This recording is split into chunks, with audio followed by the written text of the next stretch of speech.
Next question. Jason King says, what was your biggest contribution What was your biggest contribution into the change from a 9 to 5 job? What helped you or your students the most in the transition?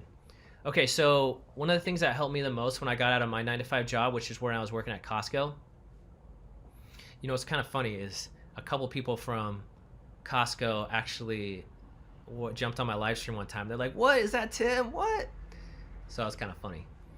Um, and shout out to the 9 to 5s, because that's what gave me, and that's what gives a lot of people motivation to try something like Amazon. So even though we may hate our 9 to 5, shout out to the 9 to 5 for giving us that motivation to never go back and to try something different.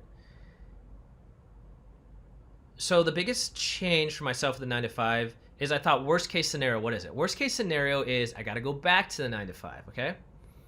So what I did was I made sure I worked hard at my 9 to 5, and I left with the bridges still intact. I didn't just be like, I think this Amazon thing might work, burn the bridges, I'm out.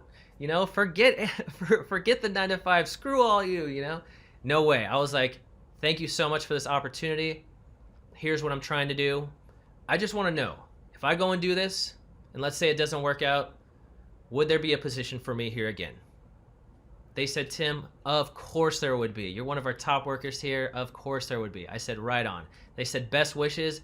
Boom, that really helps. So now I solidified in my mind what's worst case scenario. Worst case scenario is I have what I had, right? That's not that bad. Okay, right? So that was the biggest thing for me, is like really like having an exit strategy, or like, what do I do if it falls through? And then I've noticed that for others, just really getting a schedule down.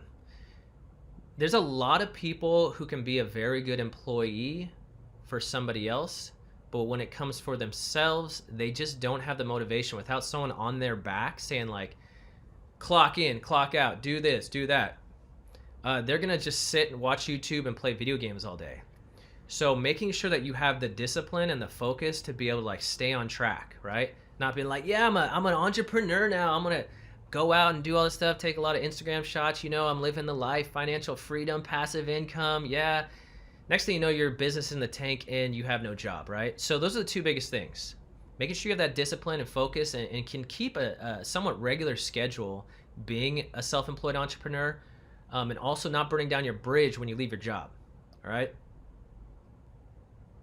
Next question is, Christina says, do you ever get stressed about your business anymore? Are there still bad days when you get to your level?